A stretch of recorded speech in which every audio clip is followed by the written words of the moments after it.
Monsieur Ibrahima Cissé, muy coordonnateur général et chargé de communication li nga xamante ce sera pour une première muy Fashion Hour Sénégal ma bëggoon nga expliquer ñu fan ngeen ci lan moo doon seen source d'inspiration pour ngeen indil ñu li nga xamante ne moom mooy Fashion Hour Sénégal et que Fashion Hour Sénégal parle de quoi. Voilà, Nicolas, merci.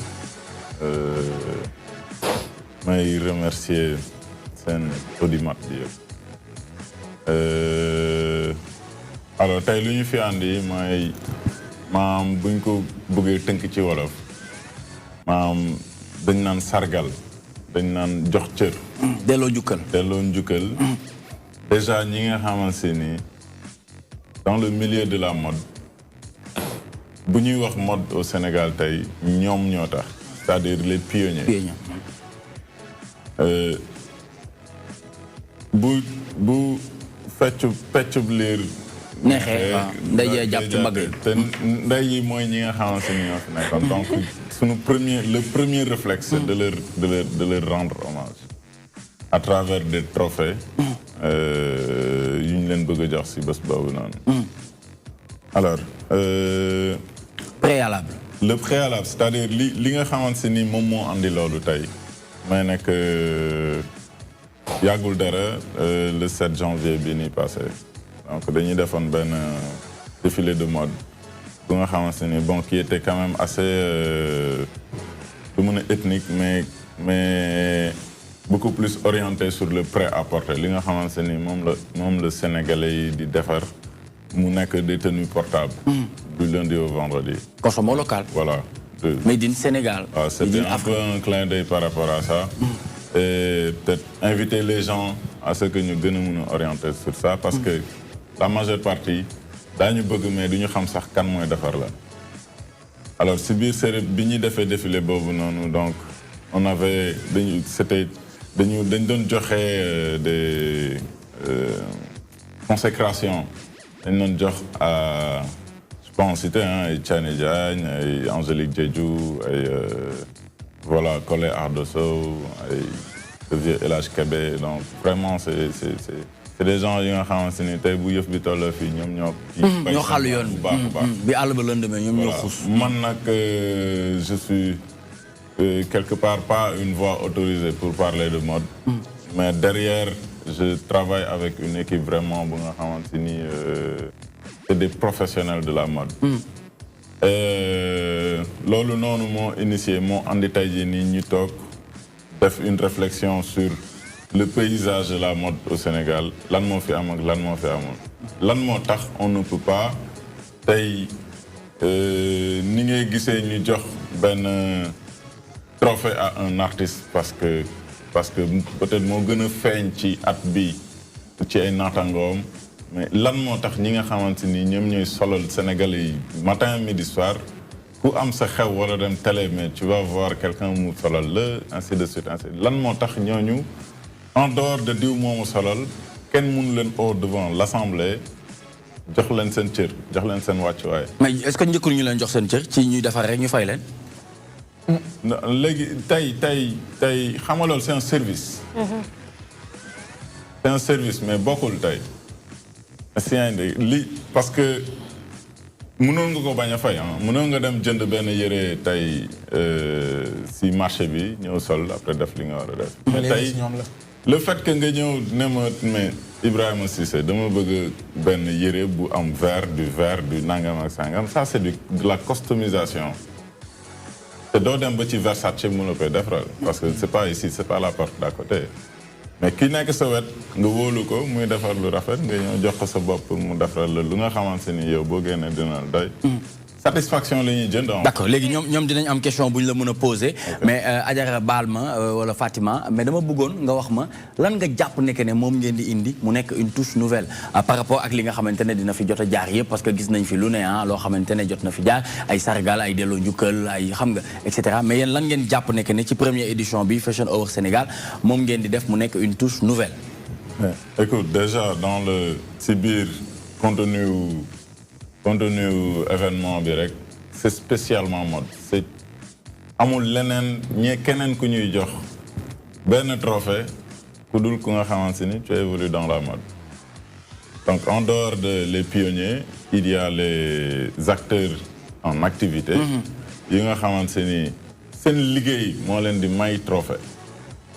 Maam kenn tànnul kenn diw mooy diw wala diw moo fi am enseigne bu toll nangam moom la ñuy jël jox non il y a 8 catégories catégorie bu nekk am na ay sous-catégories pour la plupart am na ay critères de sélection da ngay ñëw déposer ce dossier il y a des équipes techniques derrière c'est-à-dire du affaire fala quoi d'accord Adjara alors yéen boo leen di wax mode vous parlez de la haute couture ou parce que c'est bien dem nit ñaawal la tailleur bi nekk sama koñ par exemple Colobane mën naa dem mu dem foofu ci ruq bi mu door ma benn affaire mais quand su ma la déggee nga wax day mel ni comme si tu fais référence aux personnes qui font de la haute couture loo xamante ni c'est pas accessible aux Sénégalais alors justement la ngeen bon déjà il faut pouvoir définir c'est quoi la haute couture parce que da ngay dégg des termes des terminologies nii comme ça mais la haute couture ça veut pas dire kuy ñaw lu cher wala kuy ñawal yenn ay personnalités. mais matière bu muy utiliser c'est pas loo xamante ne dañ koy retrouver partout. Voilà c'est pourquoi c'est à la portée de tout le monde. Voilà c'est même pas ça. Alors définis. Alors la haute couture c'est beaucoup plus on va parler beaucoup plus de fait à la main. C'est ce qu'on appelle de la tey jii par exemple nga ñëw atelier X ou Y mu defaral la yére ci sa kaw c'est ça qu'on appelle de la haute couture. mais cher par rapport ak machine bi ngay utiliser. C'est une partie intégrante de la mode. Voilà. Beaucoup. C'est ben yëf la ci biir un ensemble. Ben partie là c'est dans un ensemble. Tey ni ngay waxee haute couture non ngay waxee des productions industrielles. Par exemple Collé Ardou Sow elle fait quoi? Ah non, moi je ne peux pas définir ce qu'elle fait. Ça, c'est elle qui a dit. D'accord, Fatima. Fashion au Sénégal. Li ngeen def moom ñu bëri dinañ ko rafetlu parce que ñun dañoo am ay tailleurs yi nga xamante ne dañoo mën ñaw ku ci nekk rek bu taxawee présenter ay ñawam da ngay signer da nga naan sax mais attends genre nit ñi nekk te ñu ngi fi mais sénégalais bi lu mu mën ñaw parfois aussi damay bëgg di ko dégg comme li ci mel Fashion Week bu Paris wala yeneen défilé yi nga xamante ne dañ koy dégg ca États-Unis le plus souvent même bu fekkee ne ay sénégalais wala africain la sax dafay fekk ne ñoo xam ne dañ fa juddoo wala ñu màggee fak yooyu est-ce que yéen si seen li ngeen di organiser nii am ngeen vision bu sore ba nga xamante ne di ngeen mën a aider tailleur yooyu noonu ñu mën a bokk ci ndaje yu mag yooyu. Alors merci c'est une question bu nga xamante ni mënul woon jaas comme dit madame. Alors dans les perspectives de ce projet-là déjà. Champion yi lañ leen di tuddee maanaam ñi nga xamante ni ñooy lauréats yi jot prix ak loo yi. Ñun personnellement on a un événement annuel bu nga xamante c'est un défilé annuel. C'est un festival annuel bu ñuy organiser.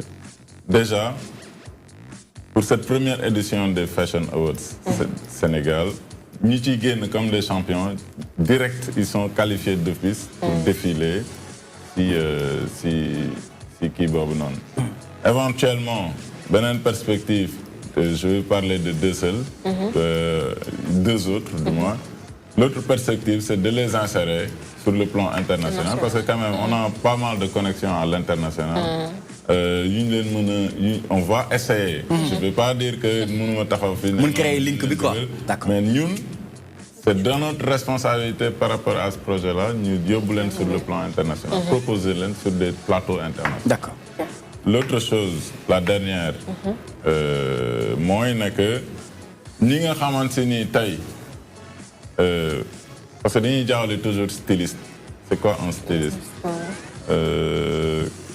Nous avons on va les appeler des autodidactes. Nous gagnons comme des champions. On s'engage, ça, on s'engage, le projet s'engage. C'est même pas un défi, ce sera une réalité. Le projet s'engage à leur faire des renforcements de capacité, à ce que ñu mën a réaliser tey par exemple des produits lu mën a leen yóbbu sur des productions. d'accord Alaaji jàngat boo ci am ci li ñuy def nii mu nekk loo xamante ne delloo njukkal lay doon waaye tamit jéem a jël xale yi tàggat leen yóbbu leen au niveau de l'international donc mu nekk loo xamante ne mbégte lay doon. waaw xam nga loolu moom yokkute la rek te li ma naan nit ku kuy defar yére moom. kooku kenn mën laa fay ndax nit mën ngaa génn manqué lu ne waaye kenn mënut a ñàkk bañ a sol yére. yaramu ne naaru góor rek la jig.